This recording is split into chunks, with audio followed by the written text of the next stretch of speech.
I'm riding in the car with Jill to a meeting, and I get this like idea. I'm like, oh my God, Jill, black men don't cheat. So we got to name our neck, you know what I mean? And she looks at me like, yeah, you know. And so I'm like, because the one thing that I do know now, and I don't, it's no secret, but relationship dramas, thriller stuff works really well on Tubi. And Jill goes, I got an idea. Jill starts, wheels start turning. She comes up with this story, and I'm like, yes, yeah. And me and Dave are like, yeah.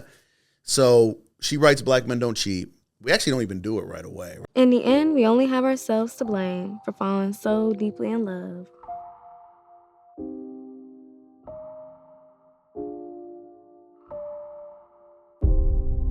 You have the perfect life. Adorable baby, amazing husband. I didn't think I had to tell you about this, but my girl, my family, bro. She's about to get all the money. That's $2 million in cash. Because in the end, it's love that we can't cheat.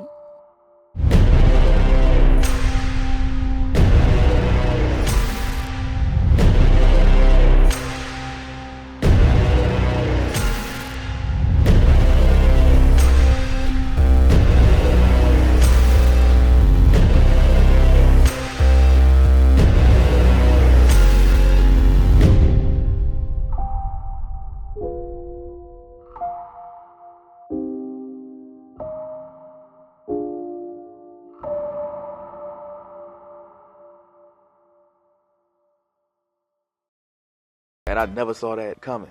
Yes, you did. Yes, you did. And it's the King TV Network. We are here live at HWIC Filmworks headquarters. And I got the man with the plan, Johnny Filmworks, in the building, y'all. Man. If y'all don't know who Johnny is, you're sleeping under a rock and you don't watch movies. But if I'm gonna introduce him, Johnny, actor, producer, co-founder, shout out to Dave, of HWIC Filmworks. Shot over 100 short films before their first feature. How you doing today? All right, man. I'm happy to be here.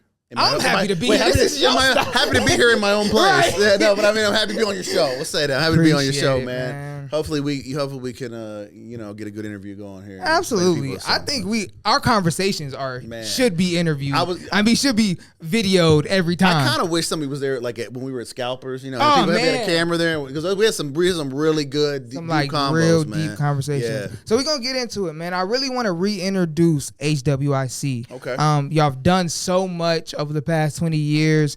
Y'all work hard. Y'all have added people. Y'all have developed a brand and a business.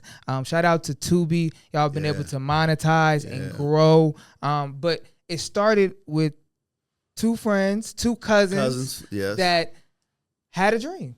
It really was two cousins in a dream, man. I'm gonna have to make that the new logo. But it was we started, and a lot of people don't know this story. You know, I always tell it before our movie premieres, you know, so people know. But it was we started when I was 9 and he was 12. Crazy. And his dad was my uncle, Dave's dad, was a golf pro. And he wasn't like on tour. He was like at like country clubs. Wow. You know, like he would teach golf and stuff. So this is, back in the day when there were camcorders, and VHS camcorders, and they got Were they heavy? Oh my God, that's a good question. Way heavier than the cameras now. Yeah, they were as heavy as they look. Yes, they were heavy as they look, and that's a good point. People don't realize, But Dave actually liked that because they're easier to track with and stuff. But they got the camera, VHS camera, and they never shot his dad shoot one golf ball ever, and we started making movies right away, man. Because he has two brothers too. Shout out to Jeff. And my guy, and Phil, their other brother. And we started making movies. You know what I mean? And that's how we got going. And then over the period of time, we shot. We think it's over 80 short films. It could be over 100. We never counted them all up, right? It was a lot. It was a lot, right? We would go to we meet at my grandma's house sometimes, and she had a big wheel there, and we made Death Big Wheel. Hey, 1, 2, we've heard about that one before. Go to the first interview. Death Big Wheel is a big one. We have to get that on YouTube, maybe. Right. Absolutely. And then just movies over and over. Ben Chips, Field of 17 Arms, Arizona Heat. We do all these movies, as kids and teenagers and stuff. And So and then you start to take it serious. and you're right. Are you already mentally like your kids? So everybody may not be taking you serious, right? But are you taking yourself serious? At this time, right? Sort of, okay. right? Because I mean, to That's some degree, real. yeah. I mean, because you don't. You're still having fun. Well, too. you're still having fun, right? Because I mean, let's be honest. Making those movies was way more fun than now. Because now it's a business. Because it's a business, and we're gonna get to that. It was in a different, exactly. And Dave, but I do know Dave, and you have to interview him, right? Absolutely. But I know he felt early on this is what he wanted to do. Real? Now Okay. Dave would edit with 2 VCRs. I just want everybody to know that if you don't know VCRs, you put the VHS tape in there, and you would have to pause and record because there was no way to like do it like That you do now. sounds So so he'd have to time it out. today. And I think that's why his pacing and editing is so good because he literally had to do it that way early on. So. Man, we got so much to talk about with Dave. Shout out to the film guy. Yep. So moving into your young adult and HWIC starts to really create itself into a business type of situation, but really wanted to turn into feature films now. Correct. What was that conversation like with you and Dave? So back then it was called Command Pictures. A lot of people don't know that. Dave used Command Pictures. It wasn't HWIC at that time. Right? We didn't come up with that till later. It was Command Pictures. Wow. So I got it. Yeah. I went to Cleveland State, graduated with a communications degree, and then I ended up going into real estate because at the time real estate was pumping and stuff. Right. I figured how to get a whole bunch of credit and stuff. I started buying homes. Well, the market crashed 08, 07, 08. And I met with Dave went to his apartment. We met. He was like, I got to talk to you about something. And he was showing me these movies by this guy, Junie Smith. And he was like, he makes a living doing this. We can make film. I know we can do it, low budget, high quality films, And that's when that was the end of 08. And that's when HWIC Filmworks was born, right? Because we incorporated it in 09. Yeah. And we made our first feature in 09 called The Quiet Arrangement. Wow. And which is on Tubi, isn't it? It's on Tubi now. Yep. Now it is. Yeah, now it just went it up there is. not recently. But recently. Dave had written the script before, and it was told it was told from different perspectives. It was kind of a cool thing he really came up with. There's a movie, Vantage Point, I think it's called. It's the same thing. Same styles. Gotcha. Which was done after Quiet Arrangement. So I like to think that Vantage Point was taken after us and HWIC Films in the Quiet Arrangement. Probably wasn't, but great minds think alike. Hey, you never know though, right? Yeah. Maybe Forrest Whitaker stole. He was in Vantage Point, but anyways, so we did Quiet Arrangement, and it flopped miserably. Okay, actually, it didn't really flop miserably. At the time, there was no way. Distribution was a different thing. It was still DVDs, and DVDs. I always make the joke that I wasn't going to stand in front of the mall. Like guys used to be selling their mixtapes. Like DVD. Hey man, you watch movies? Yeah, I didn't want to be that guy. You know what I'm saying? Yeah. So, we never got a distribution deal, but luckily we did it so low budget and cheap. I think we did it for like $2,000 or something, and we shot it over a period of, I think 4 months, 5 months. Okay. Or something. The longest HWIC feature film we shot ever. Back then we shot it when we could, right? When we were able to, and but it sparked something for you. It sure did, man. Therein lies the secret, right? You're gonna fall flat on your face in the beginning, but the way you get good at something is by the reps and putting in the time. And we did Quiet Arrangement, right? 2012, we're shooting. I was connected with this. I can't remember the name of the girl. She introduced me to her sister who was who was hooked up with this lady that was doing a play. She wrote a play or whatever. Her book turned into a play or something. Her name was Stella Hall, right? Oh, and Stella, then it's a classic. Yeah, and and it was a book. And then she had this book called Swing Low, Sweet Chariot, and she gave it to me like, hey, you should, I really wanted this to turn into a movie. Can you take a look at it? So I give it to Dave. Wow. Dave reads it and goes, hey man, this could be a movie. Like he goes, I see this like we could shoot this like an Italian mafia movie, turn into a film. And I go, hey, because what I saw was you had local rappers in Cleveland that made names for themselves. And I realized that Cleveland needed a urban film company. Really, honestly, a general film, but I mean like urban in particular, because I saw what the rappers were doing. I'm like, we could build our own audience the same way rappers could. And then, and people would gravitate towards it because they love, film. People love films, right? And they love movies. Entertainment, right. So he saw that, and I was like, man, and I met two women, in particular, Dee McGee and Tina Hobbs, right? Yeah. And they were producers, they're actually trying to start their own casting company, right? But they were going to help us produce too.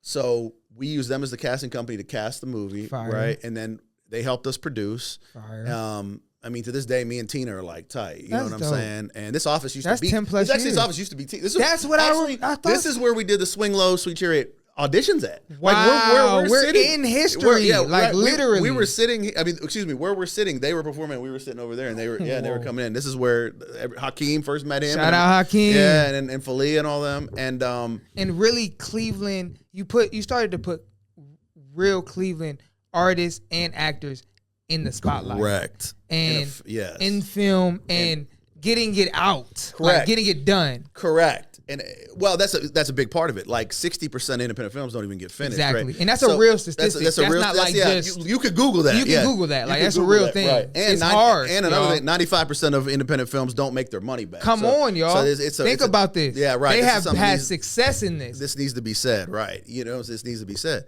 But at first they didn't, because their first movie they didn't know what they were doing. We didn't know exactly. So now you again, Right. and I want to reemphasize consistency, y'all, and sticking with something, because at the end of the day, if they didn't stick with it, they wouldn't be. Well, it wouldn't be HWIC right now. You couldn't be more right, because what happens if you do? Because so with Swing Low, it still was the DVD market, right? Yeah. Streaming still was. I mean, you had Netflix and stuff, but it wasn't. It was so yeah, new. it wasn't. You couldn't indie films weren't making money, right? Right. So like you said, so what happened was we had a big premiere. Shout out to the premieres. 600 people at Solon Cinemas, which isn't even open anymore. Wow. Solon Cinemas. And this was June of 2013, right? And it's your first one. Correct. It's our first movie premiere. Well, our first true movie premiere. First true one. And so I made the executive decision to sell DVDs at the time, and I was like, because I just knew if we had everybody there, they're gonna like the movie, they're gonna want to buy the DVD. Mm-hmm. So we sell the DVDs, we sell out.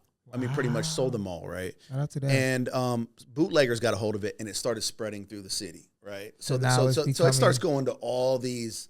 You know, people people are coming to me at the gas station trying to sell me my movie, right? That's a true story. It actually happened in Maple Heights. What? Some dude comes up and goes, "Hey man, I got that Swing Low Sweet Cherry," and I'm like, "Yeah, that was the reason it happened, bro." You know, he turned around. Said, real I got quick. that hot sauce. Yeah, I got that. Yeah, I got this for you. I got that Cleveland movie for you. Somebody was going around actually selling the movie as East Tech Killers. That's a true story. I didn't see that. Somebody else told me that. Yeah. What? That's a true story. Yeah. I think in EC somebody was trying to sell somebody. It was East Tech Killers.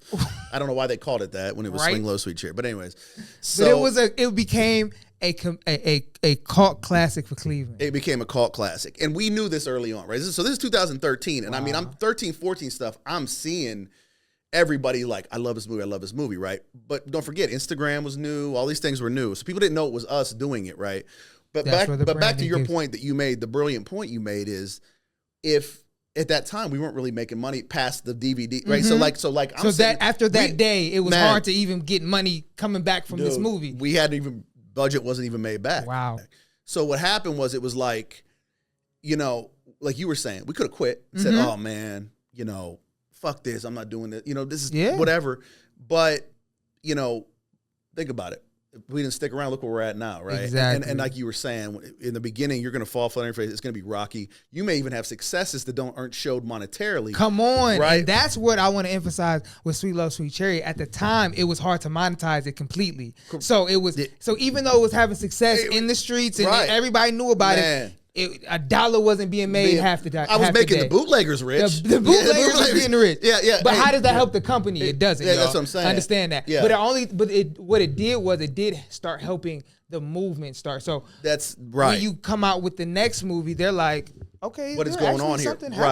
Right. Well, before I go to that, because that was a good point, I want to bring that up next. But I want to say first, very much so, to 10 years later, to all the bootleggers, you're welcome. So Facts. It was getting off them weeks. And you know what? Months. And you know what? And to be real, thank you to you guys, because they helped us be known. Because if they wouldn't have spread it that way, we wouldn't have also been known the way, right? That got us on. So really, in all reality, I'm not mad it happened, you know? So I guess it's a thank you and you're welcome, right? It's a both, you know what I mean? But so what happened at that point is I realized, okay, we got to figure something else out, because we can't, it's going to be hard to make money in this state of things. How are we going to make money on this movie where there's no streaming? There wasn't Tubi yet. Even Amazon Prime wasn't, remember, because people were putting them up there before Tubi, but that wasn't even going yet, right? Got you. So this is around this would have been 15? So yes, it was August of, actually about exactly 10 years ago. Wow. So this is right around August of now. We start. I come up with an idea. I'm like, Issa Rae was doing Awkward Black, Yep. which was doing real well. And I was On like, YouTube. and there were, yes, exactly. And I was like, we got to do a web series, a Cleveland-based web series. And I'm like, I think it could gain ground because we're good at what we do. And then we could put, because web series were a hot thing at the time. Mm-hmm. So came up with this idea called Heights Girl, right? Man, I the classic. thought a Cleveland girl, right? Heights Girl. And I'm thinking, suburban girl. And then I'm like, what is a Cleveland thing? I'm like, oh, the suburb girl dating the guy from the hood, right? And right away I thought East Cleveland. I was like, the girl from Cleveland Heights and East, but that could be Warrensville and Miles. Or it could be, but it was just, that was the story, right? So came up with Heights Girl, and I was like, this is what we're gonna do. We're gonna have a girl who's from Cleveland Heights dating a guy from East Cleveland, you know what I mean? And this whole story, right? And kind of going this whole story. So we shot the first 5 episodes, and it started in August, so exactly 10 years ago. Had A-Rod, grabbed A-Rod, shout out to A-Rod, and then found Jalisa through here at a casting call. Shout out Jalisa. Shout out to the casting call. Casting call. Yep. Shout out to Tina Hobbs. She helped me with that one too. Yeah.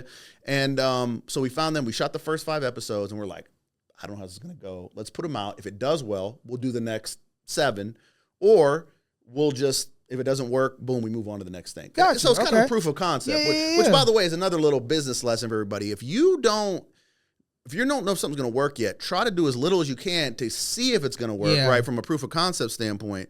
Because what you're going to do if you go all in, you're going to spend all this money and you don't know if it's going to work or not. Now you're going to see what I'm saying. So you always want to try to test first. Yeah. So it went nuts. Now you put out 5 directly, or do you put out 1 per week? Yeah, no.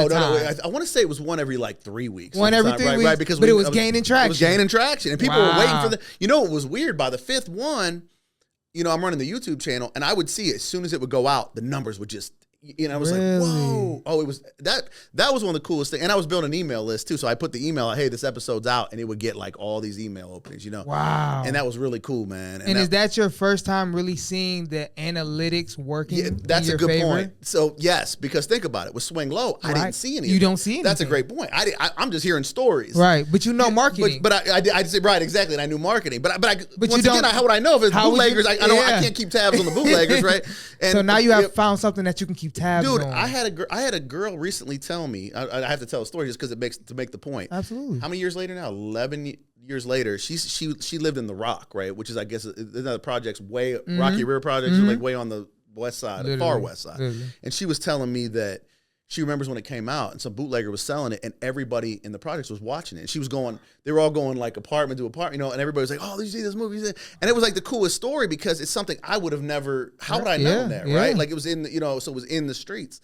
So that's how but I couldn't keep tabs on those analytics, right?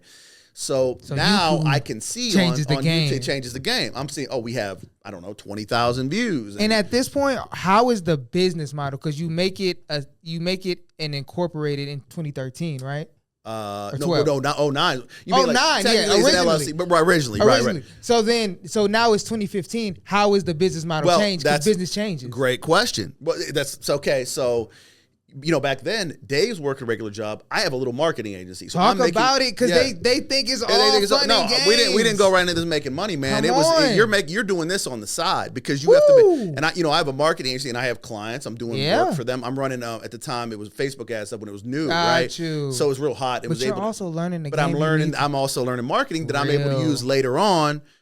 That's why he's killing it right now, y'all. Yeah, right. You know what I'm saying? No, for real. And I'm getting paid to learn how to do it, right? Because as I help my clients, I'm testing and moving. That's real. I'm split testing. You know what I'm saying? And that's helping me for what I'm doing for HWIC Filmworks later on, right? Absolutely. And during, too.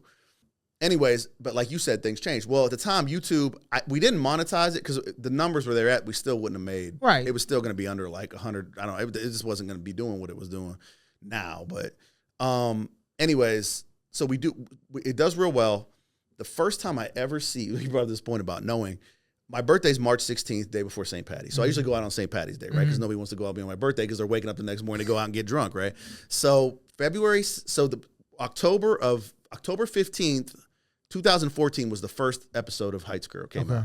So when we shot the second half, it starts coming out, I think we took a break after the 5th one. So January, February. So when March rolls around, we're on episode 8 or 9. Me and A-Rod and a couple other people go out on St. Patty's Day. And I had an HWIC hoodie on, I believe. And little do I know, everybody knew. I never, and that was so from an analytical, because you don't see everybody watching it on their phones or at home. So now you're seeing everybody. So now it's transitioning from real life from the internet. Right. That's crazy. And I mean, and I'm out, and people and the internet's still so new. And kind of. You know, like YouTube, like actually like social media. Really maybe not the internet, but social media. Social media, right. Sure, So right. YouTube, all that. You know, Instagram. I don't even think Instagram was out. I think it was out. It was out, but it was new. I think it came out like 11, 12. Yeah. That's when it got popular. It started to get people on there, right? Right. And so I'm going around, and because everybody's out on the same basis, and we hung out with MGK that day. I remember for a while. So, shout out to MGK. But shout out to MGK. And everybody's like, man, I watched it. I love your show. And it was like, that was the first time I ever saw like, whoa, these are the people who are watching. Because remember, Swing Low, they didn't know it was us. Exactly. So now they know. So now the branding's coming into play. It's coming into play. And I played the lawyer in it, so they knew it was me, right? So when they saw me, we got to break down all. But we're gonna get to that. Yeah, right. So that comes out. We have a premiere. Remember, 11 episodes had come out. We had a premiere for the finale. Oh, really? We watched the whole thing in June of 15. Really? Yeah, I didn't hear this. We had a premiere, and for the final episode, and you watched the whole thing. Everybody had watched the first 11 episodes. They rewatched it, so everybody watched the finale. I don't know if you remember the finale was wild. Yes. Like that's when all the dude gets hit by the car and all that. All that crazy. So go watch that. Go watch it. So so we have a great night, big night. Everything's great. A lot of people say it was like one of the most fun nights of their life because we ended up going to Rumors after, and everything was great. And so Heights Girl is very successful. Well, once again, we still can't make. Still like there's no. It's still 1 days at a time. And little do we know, we're way ahead of the curve because when Tubi does come around, guess who's there, right? HWIC Filmworks. Got you. So when does Tubi come into play for you specifically? For us specifically, it was like I think 18, 19. Okay, so 18, 19. So Heights Girl 2 had already came out. No, Heights Girl 2 was shot in 19. So we were doing other stuff because we couldn't figure out how to make money. We did another series called Monday Morning. It was which should be coming out on Tubi soon. It got approved on Tubi. We just haven't come out yet. Gotcha. So we've done some other stuff, right? Wine and Gossip. Remember we did that. So we did some of these other things, but they were still on YouTube channel, and we weren't really making money with it. So 17, 18 rolls around. Amazon Prime is doing this thing. They're trying to get independent films on Amazon, right? And at this time, what is the independent film industry? Like, what is it? You know, it's a great question because there were very few people making independent films at the time because, once again, nobody knew how to make money doing it. Exactly. Now, what's interesting is us, and shout out to Moolah Films, right? Shout out to T, shout out to Murder Pain, Thomas L. Harris, Coach on them. They had a movie called 211 that came out in 14. Same as like right around our time. So they started around when we did. Shout out to them. Yeah. Well, they actually got on Tubi or Amazon Prime and Tubi before us a little bit, right? Because what we did was Dave put Heights Girl together as one movie. Yeah, so that's how I seen it. Right, all the episodes. Heights Girl originally as a movie. Okay, so not the series part. Right. I was in college. So he put it right. He put it all together as a movie, and then we put Swing Low and that on Amazon Prime, and Amazon Prime was trying to push stuff at the time, so you got paid on the amount of views. Well, started doing well. I mean, Heights Girl did good. Swing Low did pretty good. They both did good. And we were Amazon Prime. Amazon Prime. Got you. Now, Amazon Prime is paying pretty good at the time. Got you. So one day, true story. Now Tubi comes around, right? We don't really know Tubi at first, right? Moolah got on there before we did, and other people. Well, come to find out, Amazon Prime, it's doing well, but we wake up one day and they change their policies. And they're doing this thing where if your movie does this well, you make this much of it. And it turns out we're getting, I think, 15 cents an hour streamed down to a penny. What? Or 2 pennies or something, a stream. Like literally our payments would go like, they were like, and me and Dave. So you were just doing too good. Well, they were doing this to all the independent. Gotcha. Because what they're trying to do is, I think they were trying to get rid of the independent. They were getting rid of the independent. They wanted like bigger names, and I think because there's so much bullshit was going on there, they didn't want to be associated with the bullshit that was happening. They didn't know that was going to happen because they were doing a test, I think. So Amazon Prime and we're like shit. So Tina Hobbs gets me hip to Tubi because they're like, she's like, I'm hearing movies are doing good on there. So we put up Swing Low. And through this company called Distribber. And at the time, Distribber was getting stuff everywhere, right? We put Swing Low up there. It does well. Fucking Distribber goes bankrupt and shit's on. But I didn't feel bad, though, because I didn't feel too bad. distributor. People were going through distributor for Netflix. That was the aggregator. Some of them lost millions. Because distributor went back. And there was a big debacle about distributor. That's a whole nother story. I'm not going to get into, but that he's going to get into in some of his content that we're going to talk about later. That we'll do about later. I will get it. You're right. I will get into that later. About I think that's a great. That's a real. Oh, that's a good story and the whole thing. Yeah. So we're waiting for the Swing Low money, but Swing Low does good on Tubi. We don't know the numbers yet. And we never did know the numbers because the distributor took the money and didn't. You know what I mean? Yeah.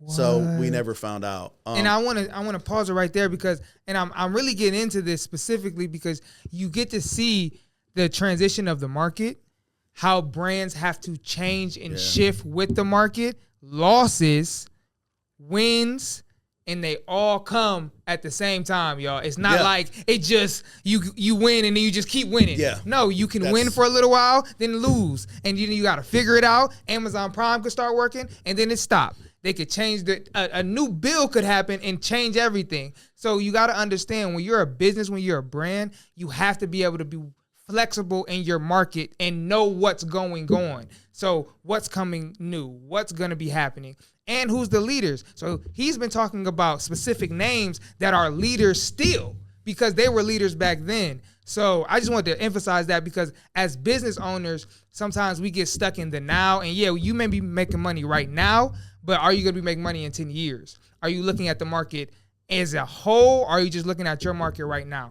So you're speaking fast right now because you got to mitigate your losses. Yes, because you're gonna take. You can take a major loss just by a shift in the market. You made a good point. The average person thinks you start a business and everything just is uphill. Yeah, it does not work like that. No, I wish it did. I think every business owner wishes it did, but it doesn't. You know, and you weather the storm through the bad times, right? And that's weathering the secret. The storm. Yeah, that's it. So like you said, I mean, distributor could have stole that money. We could have went, oh, come on, poor me. You know, look, man, you're gonna take loss. I mean, I've taken many loss. People steal from me. They do. You know, wow. It's always something, right? But you keep getting better and keep learning as you go, right? Yeah. And so we get it off to finally get it down from the distributor situation, right? And it took a while. That was to get it off of Tubi because they were still making money off of Tubi. Yeah. What? How wild is that? Yeah. And you couldn't get none of it. We couldn't get it because so they were making money off of your stuff. We couldn't get it down. Once we found out, we couldn't get it down. Yeah. Wow. So we finally get through another distributor. We got Heights Girl and Swing Low up on Tubi, right? So we get it up there, and it starts doing well. And we're like, man, this is crazy, right? Like, wow, these are doing. You know after all these years, after all, and you got to and think about that. Swing Low was shot in 2012. Yeah. Heights Girl 14, 15. Yeah. And now in 18, 19, we're starting to get. You're starting to see the revenue, and we're actually getting from something we thought we'd never get our money back. Wow. And so. That's how business is, right? When you, from there, and sorry for cutting you off, you start adding to the team as well. Right. So in this journey, you start with just you and your cousin, and in 2024, you have a full staff. It's a full staff now, right? But moving into 2019, you've added a very core piece at this point. Right. So 2015, near the end of Heights Girl, it was like episode 9, 10, 11. I had met a guy named Sean Adams through my best friend Ralph. Okay, at the time, rest in peace to Ralph. Yeah. So Sean, he was going to Ohio Media School. Well, when I met him, I don't know if he was going to Ohio Media School at the time. But eventually went to Ohio Media School, and then he needed to do the internship program. Right? So he hits me up. This is after I met him. Probably doing him for a year or two. Yeah. But I only seen him that one time, right? Or no, I saw him because he was also the host at the IHOP. That's right, I did. So I did see him there, yes. But I didn't. The day jobs, gotta do them. Yeah, right. And it was actually the night shift too. The poor guy had to work the night shift at IHOP. Oh my God, that's the real struggle. On the weekends. That's jeez. So yeah.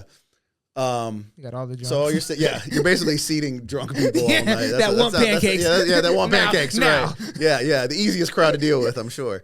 So then he hits me up like, hey man, I got to do this internship for Ohio Media School. You know, and I'm like, hey, come on, let's do it, right? You know what I mean? And you know, so he comes on. You know, barely he has a camera stuff. Barely knows what he's doing, but knows what he's doing. You know what I'm saying, to some degree. So he sticks around with us. Did such a good job that he's around for the next project, right? And then the next project, and then he builds. You know what I'm saying? So like, which he shot mine. Understand that? Yeah, that's true. He went from being an intern to shooting his first directorial debut. Correct. In 2024. That's true. Boarding House. So shout out to Boarding House. And Scam Likely, he directed half of it. In Scam Likely, he directed half. But Boarding House was his full movie, first full feature film that he directed. So progression, y'all. And that's something with HWIC has shown. I get what you're saying. It's almost like a pause, right? People need to know. Yeah. Right? You earn your way up. You earn your way up. And people he didn't stop. And because he didn't stop. Took losses, but you know, and in the early days wasn't getting paid. Come on, and then and eventually turns into something where you see what I'm saying. And people need to understand that because number one, entertainment is hard. Yes. Back to the point, 95% of independent films don't make their money back. 60 don't even finish. Yep, and 60% don't even finish. So for you know what I'm saying. So Sean comes along, he earns his way up, comes up, builds his way up the ranks. You know what I mean, to the point where he directs his first feature film this year. Yeah. So. Meet Sean. So when you get somebody like a Sean, right, early in the building of a team, how much or how easy or how harder is it to add another person? Because you find like, oh man, this guy's ready to work. I can't just bring in anybody. Yeah, that's the thing. You know what it is? It's a lot about that person's integrity. Yeah. How you know what I'm saying? Or how serious are they? And a lot of times it also too, as the leader and the owner, you're going to attract talent because they're going to see how you are. Because good people want to work with good people, right? Honest people want to work with honest people. That's why I tell people they want to get over quick and make money fast. Yep. It's one of the worst things you can do because a lot of times you're sacrificing your own values and morals to get ahead that fast because you're doing things that aren't honest. And if you're trying to play the long game, you're going to lose. But here's the thing though. If it takes you 5 years to get somewhere, those 5 years are going to go by anyways. Yeah. I try to explain that to people. Like I always use that analogy with women. Like I want to be a nurse, but I want to go to school. Well, what are you going to do in those 3 years anyways? So you're gonna have a degree in 3 years or you're not. Or you're not. But the 3 years is coming anyway. It's coming either way, right? You know what I'm saying? So, and that's something people need to know. And I understand it's not sexy, right? Nobody wants to say, I got to wait around for, would take Sean 9 years to direct his first film. But it's also, we're in entertainment. And entertainment is a high volume. Everybody wants to be a part of it, right?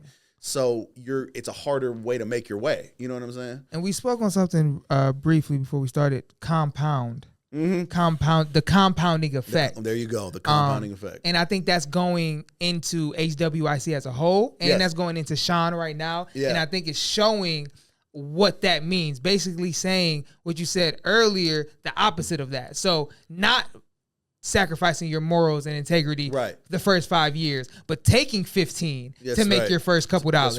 That's right. And then that 15 turning into the next 3 you're making almost $1 million. That's right. Like that. That's right. Because, like, for example, Black Men Don't Cheat did really well for us, right? But in order to get to Black Men Don't Cheat, you had to go through all. See what I'm saying? So once you get, and you gotta have it. But once you get there, now you can start really rolling, right? Because now you have a winner, and that winner builds on the next winner and winner. You know what I'm saying? Because now your audience grows, and you know what I'm saying. And but we're not going to jump to Black Men Don't Cheat because that is a fight. That's really the one. Yeah. But before that, 2019, y'all start to really get it.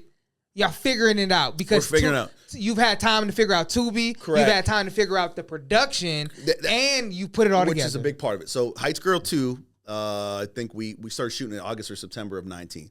Well, me and Sean, people don't know what goes into productions, right? All the planning and stuff. So me and Sean figure out a system on how to schedule. Yep. We figured out a system on how to schedule this whole system we do on a whiteboard with Post-it notes and everything. That goes on to become our system even to this day, right? Wow. And we figured that out, how to do that. And but that was done on that one, right? And that was the first time we used better cameras, we had a better systems, and we and we had a better team. We had, and so that Heights Girl 2 was like our first, like, in my opinion, like high level movie that we did. You know what I'm saying? And then after you had to invest in that. We had it. That's right. And that's what I'm trying to identify some key things that make you so successful. One was you didn't quit. Correct. Big one. Another one was you continue to get better. Correct. The second one was you took risk. Well, the third one you took risk, and then you added people. It's scaling, right? You bring people in, right? That and they're all those people. Like, I'm gonna tell you right now, from when we first started working with Sean, he's way better. We first started working with Sweezy, he's now way better. We first worked with D. Lachey, she's way better. Jill, better. Dave, yes. You continually get better. It's not about staying stagnant and doing the same things. You're figuring out better ways to be more efficient, whether it's operationally efficient, marketing efficiency, but all these things that are involved in a business, financially efficient, and you get better by doing that. Exactly. Right? You know what I'm saying? And I want to emphasize that this is the man making a lot of those decisions with his partner. So understanding that he had to make the proper decision in the time. So Right. now looking back, oh yeah, he made the right decision. But at the time, he had to make that decision. Well, and that's, hey man, let me and tell some you people don't even make the decision. Look, great point. Business, a big part of being a leader in business is making decisions. I mean, I know. And You ask Johnny what he does, he makes the decisions. yeah. he And- makes the boss move. and look, you're not always right. And you're not always And right. that's the one thing about ego, right? I won't sit here like, yeah, boss, big baller, shot caller, because like what happens? get a few drinks A lot of in those, a lot of those shots I called sucked, right? Come At on, certain and you times, have to know, be real with Yeah, yourself. now, but the majority did well because you're going on. All you can go on is what you know at Yes. that time, right? You're going on your experiences. You're going on the things that have happened up to that point, Yes. right? And luckily, I've been right more than I've been wrong. You know what I'm Absolutely. saying? So you got it right again, because then in 2019 you bring in Jill. Shout out to yeah, Jill. well, I met Jill 2021 Really? because the pandemic was 2020. Wow. So our Heights Girl 2 didn't get. Remember, there was no yeah. premiere. Actually, the premiere got canceled. We got locked in. We got locked in the week before the premiere. Premiere got That canceled. is crazy. So 2021, early 2021, I meet Jill. So Wow. I'm introduced to Jill. and through now you're somebody. introduced to Jill, and that changes the business model I again. mean, because me and Dave realized we always needed a writer. We needed a good writer. Didn't who knew even how to write. realize. And we didn't. Yeah, well, as it scales, because Dave can write, and and me, we wrote Heights Girl that's too, but beautiful. but we knew we needed like. Because think about it, you can only do so Bandwidth, much. Number one, yeah, that's bandwidth. what I'm saying. That's back to the scaling thing. Yep. You need to replace yourself, right? Exactly. In business, at each position, right? And so Jill comes around, and we get into this whole thing about like we need a movie about scamming. We got to scam. because it was a big time for scamming. Shout out to 2020. Well, I think 2020. Hey, shout out 2020 and 2021. Yeah, 2021. Scamming was a very popular thing, and I'm like, Very. and Jill goes, I have this story about this real estate scam thing, and we go into the whole thing, and she writes a script, and I'll never forget this funniest story, man. She hands me the script, or emails it to me, and she's like, oh God, this script. She's like, this is terrible, but here, take it. Right? That's what she says. I swear, I will never forget it. She's like, yeah. She's like, oh God, everything's, but here, take it. And that goes on to become this very popular movie, Very Scam Likely. popular. And Were you nervous at all? And I haven't asked this Yeah. before, but were you nervous at all coming off of Heights Girl and Heights Girl 2 to be successful? And it's the pandemic. It's a lot going on. Was there any like in your mind like, man, I don't know if we can do this? yeah, you a little bit, Yeah. because I think you just don't know how people are just going to take don't this. know. Like, I knew I had like Buddy Vaughn in the movie. I knew I had Rip Flint. People knew these people, but I was like, are they going to like this? Are they going to, is this going to, you're always wondering that, right? 'Cause especially like you said, because those other ones were successful and you don't want to tank back, or anything yeah. and go backwards, right? And yeah, a little bit. Right. But I will never forget the premiere, and everybody like stands Yeah. at the end and just like, wow, starts roaring. And it was like, whoa, you know what I Yeah. mean? And that was a huge moment for Absolutely. us, you know what I'm saying, on that. So like that was a good feeling. I'm not gonna lie, because you're once again, you're taking risks every time. Every movie you do, you're taking a risk because you don't know how it's gonna perform. Yeah. You know what I'm But saying? that compounding effect is full in effect right now. Correct. Going into Scam Likely, because then you go straight back in with Locked In. We do. And that's a beautiful thing because you're not just sitting on your wins. That's right. And I think that's so That's a important big- for people to yeah. understand is when you win, go win again. Go and attack that momentum that you've just literally created out of That's nowhere. it. You nailed it. Because if something's working, you need to triple down on what's working. That's it. Because Tripling like down you on said, what happens is you get, complacent. I mean, whatever, a rapper, somebody, singer, and they have this great song or this great album, and then it becomes, I want to sit back and be like, Yeah, I'm I'm the making woman, all or I'm the this, man. yeah, I'm cool. Yeah, and then that it fades. that stagnation creates you've lost, because the tough thing in entertainment is once you fall, it's hard to come get back that up. back Yeah. up and If that you've already momentum. if you've Yeah. already built something up, right? Correct, the momentum. Back to the compounding, but that goes Yeah. the other way too. And it goes the other way too Right. if you stop. And again, this is about consistency, y'all. I'm really breaking this down because you got to understand this is 20 years Right. building into 2024 as some of the biggest years coming, but it took 15 of them to figure it out. To figure it out, correct. Don't that- stop at 2, y'all. And to further your point is, so Scam Likely took us a while to shoot, right? God, I mean, because Sean shot his part, we would do it like on the weekend. It was tough, right? So Locked In, I said that because you want to keep the budgets down on production. That's the secret, because it takes the risk, more risk away, right? So I knew if we did it, I told Jill and Dave, we got to do something that like takes a couple days. Like, could we shoot on my warehouse or my basement or something? So they come up with a story about these 3 girls locked in the basement, or 4 girls locked in the basement, blase skip. And we shot it in 4.5 days because we shot it in my basement. So it went so fast. But that was, back to your point, that was the growth because we learned how to do it fast, which would keep the budget down. So in turn, that it takes the risk away, right? And so that was growth. And have opportunities and to be even more successful. Yeah, exactly. And Locked In ends up getting the New York Times. It was successful. It wasn't like super successful, but it was, it was, I'm not mad at it. It did well. So you move forward. Shout out to Haber. Shout out to Brittany. Yeah. You go into Airbnb. We go into Airbnb. Airbnb is a different field. It's a different field. Once again, though, we shot it mostly in the Airbnb. That was so back to that. You've taken every movie. You've taken steps something from the past to learn and applied it though. That's because true. A lot of people learn things and know, damn, I shouldn't have did that, and go right back and doing it again because they didn't apply the steps it takes to never do that part again. Whether it's taking 4 months to do it, or whether it's shooting or getting the right person to shoot it, whether it's the audio person, whatever. It's just knowing to not do that again. Not make the same mistakes and improve on the old stuff. Yep.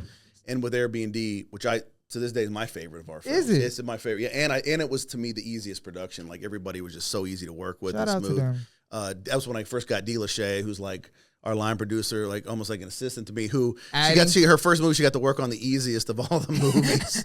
like talk about, now she's the floor general and just right, exactly. She be on your ass, y'all. Yeah, right. And but like, once again, we did Airbnb because Locked In worked so well. We knew how to get it done quick, right? Right. So, but that's changed the model, the business model again. If y'all listen to this, y'all, the business model has changed almost 4 or 5 times since they started.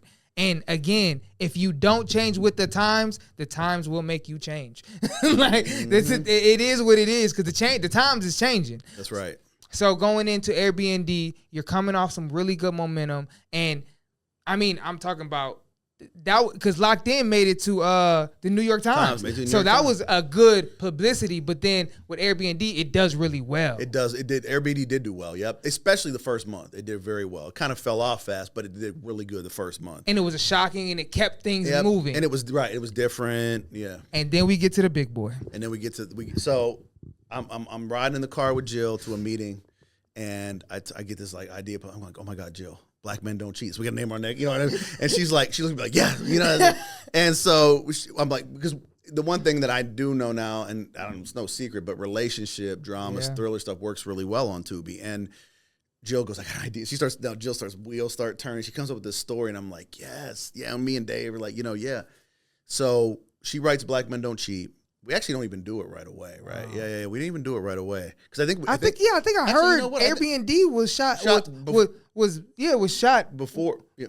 But Black Men Don't Cheat script was already there. Yeah, it was already there. You already had it for like a year. We already had it for like a year. Yeah. Real and I deal. go, all right, now it's time to do this, you know. Wow. And we put it together, It's the timing. And I was like, man, and I ended up meeting Kamel Diesel Hassan yes, from Detroit. Shout out to and I was like, man, shout out to Diesel. And I was like, oh, that's Martell. You know what I'm saying? That's Martell. And we put him in there. And then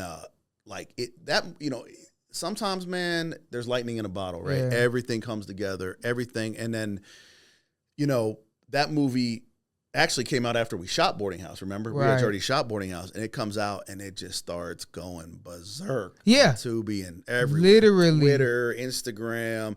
It goes on. Jess Hilarious mentions it. She's telling Charlamagne the God about it on The Breakfast Club. Shout out to them. People are talking about it everywhere. To this day. To this day, yeah. To this day, right? And so... No, really. They do, though. I mean, it's everywhere we go. It's still getting talked about. And that does very well, right? And now we're riding high. Yeah. You know what I'm saying?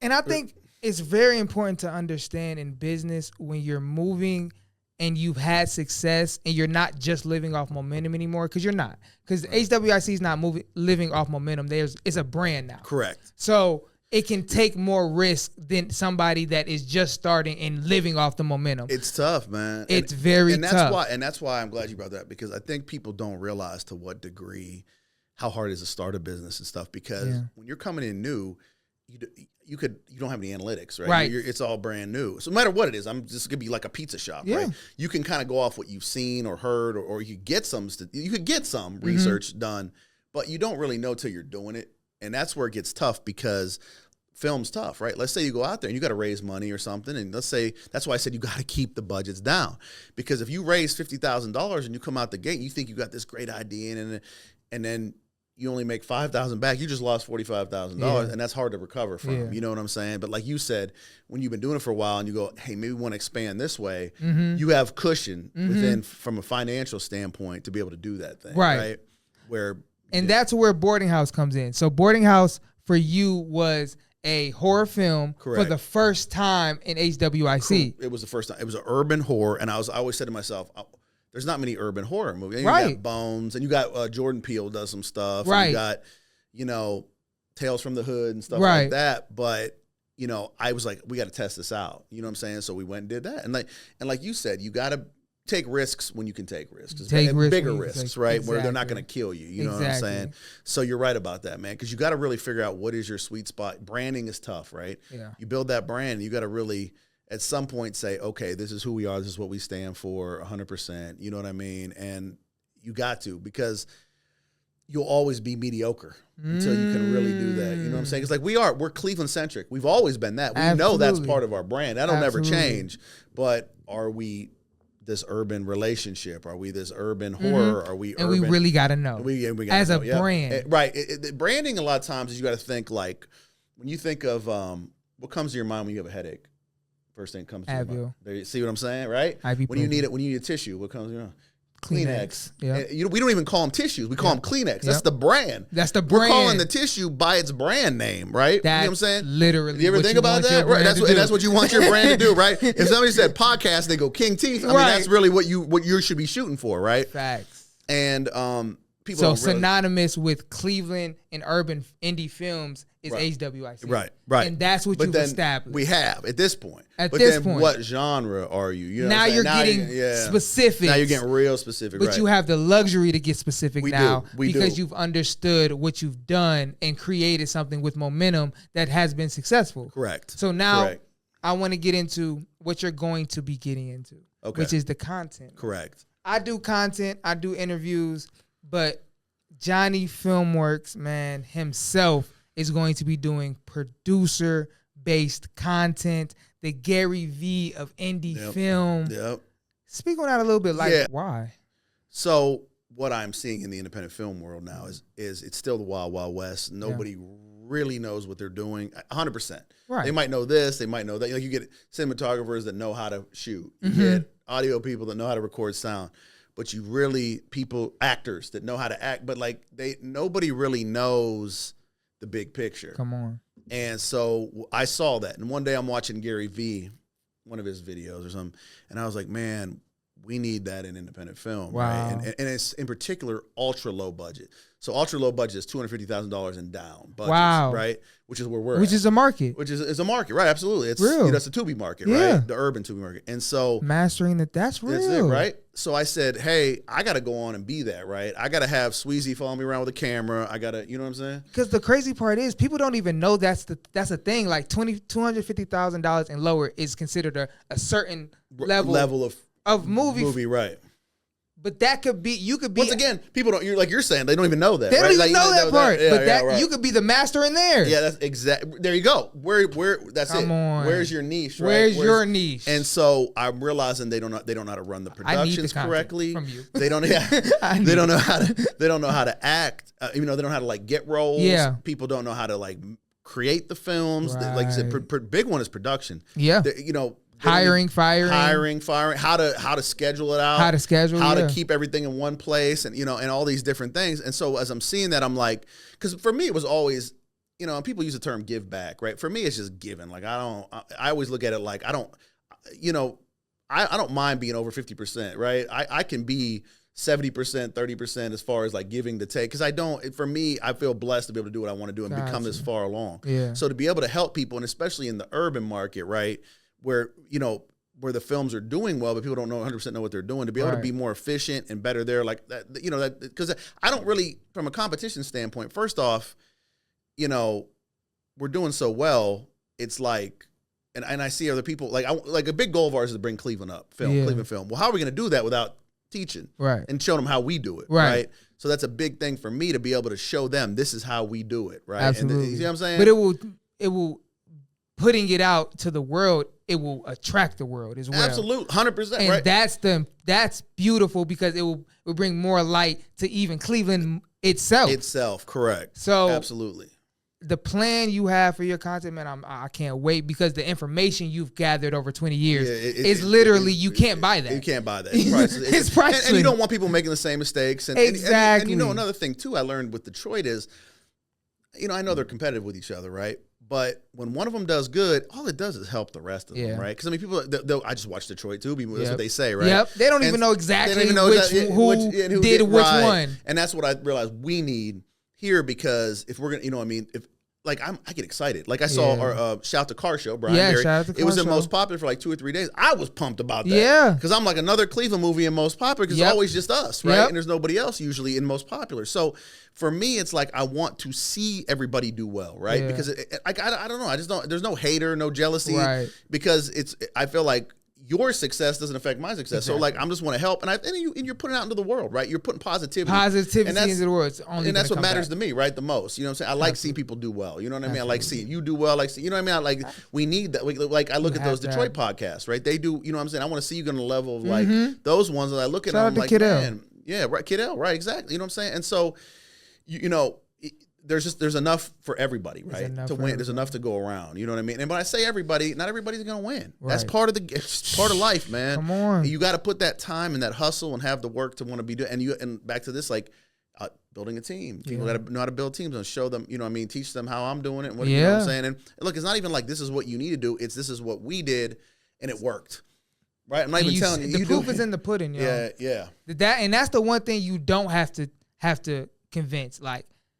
You've shown it. Convincing has been convinced. Right. Right. It's now when you speak, it can actually be.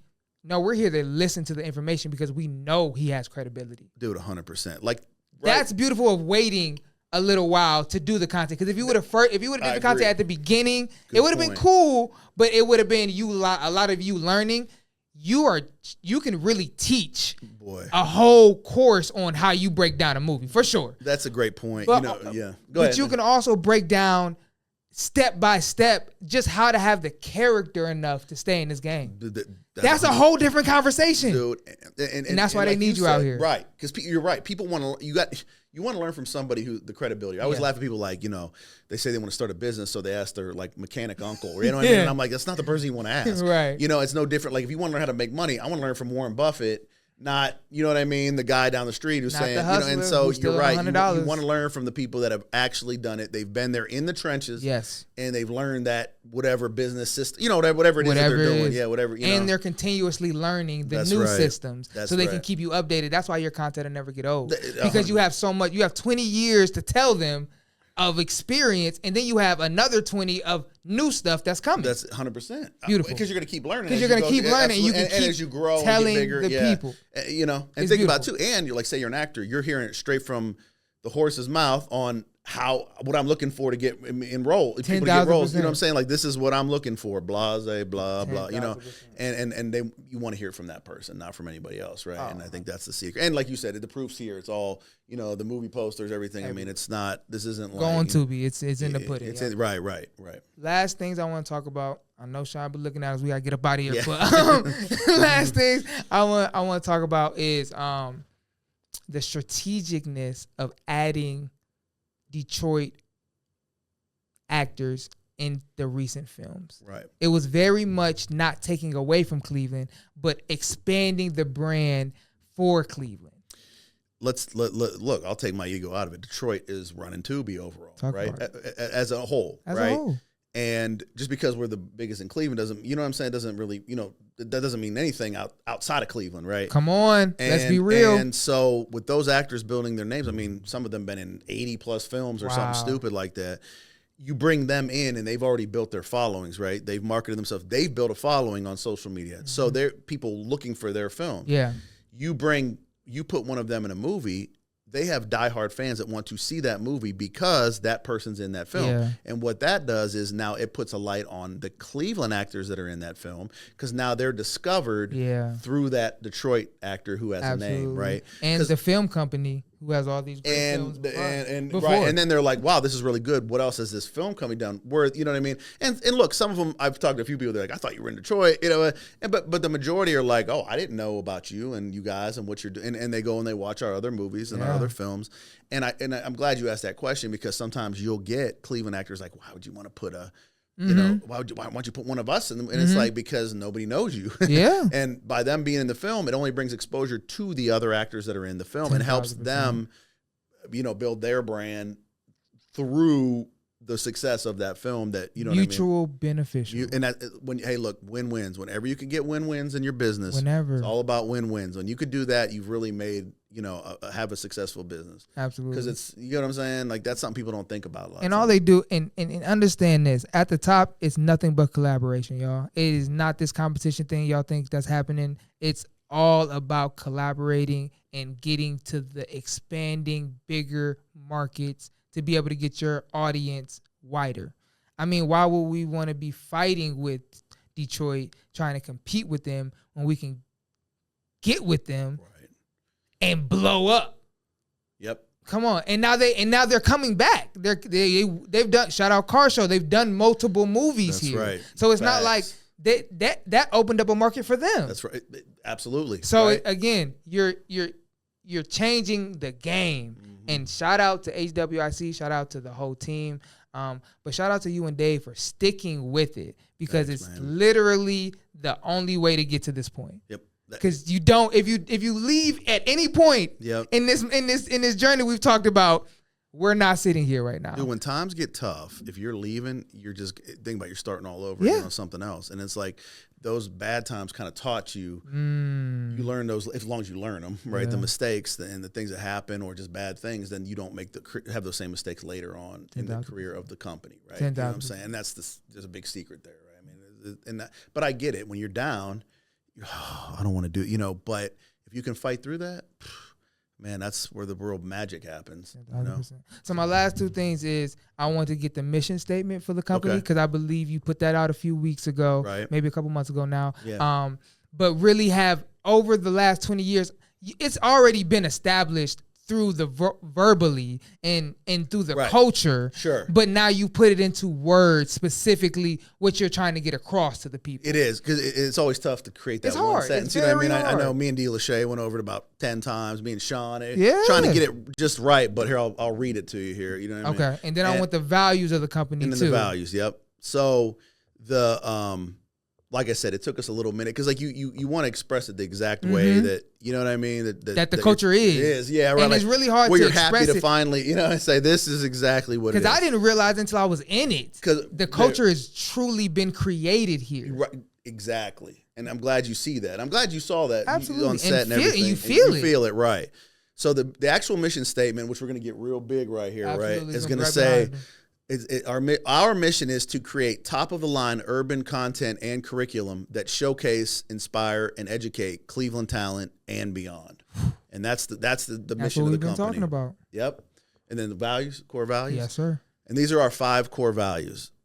We are professional in every aspect of our business. Professionalism that's one thing I'll push to the day, because like to the day I die with. Why is that so important? You know, in indie films specifically? Right, because when you're professional, things move smoother, they run better, and it's back to the brand thing, right? You know, because one bad apple can ruin things, right? And that's important on any film or anything really, like right. You know what I mean? You want that, you know, people showing up on time, respecting each other. You know, it's important stuff, man. We are creatively stronger when we work together as a team, because remember, you're working in a creative. There's so many moving parts and variables. We act with unwavering honesty and integrity in everything we do. Honesty and integrity is everything. I mean, that sort of goes without saying. We value going above and beyond to deliver extreme quality. That was me and Dave from the beginning. We wanted to bring a quality product, even though it's ultra low budget, right? Where people go, oh man, this is really good for what they spend on this thing, you know?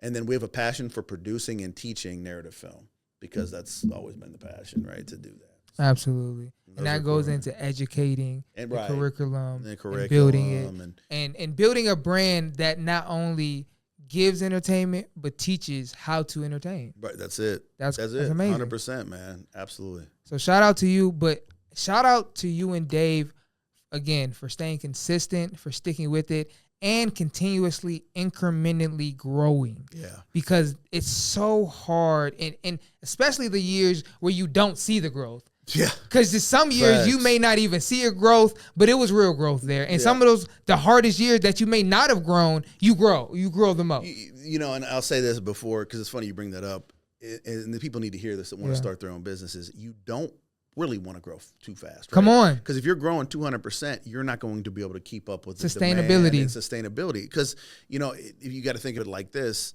that let's say you have a product, right? Mm-hmm. And you're good at marketing it, and now there's all this demand. The minute you can't fulfill that, you have lost Everything. I mean, you've lost, Yeah. right? Because what happens there is now Trust. you've pissed off the customers. All the trust has gone down the drain. You're exactly right. And so, and that goes back to that everybody wanting the instant gratification. I want to win tomorrow, and it's like, man, that's not even a good way to. Because Cool. think of it. Somebody goes viral. How many people that we know that gone viral that fall off because they didn't have a plan for after they went viral? So really, the virility didn't even matter to their long-term success because they were popular for a minute there in time, but you weren't able to capitalize on that. You want to be ready. You want to be prepared for something like that to happen, right?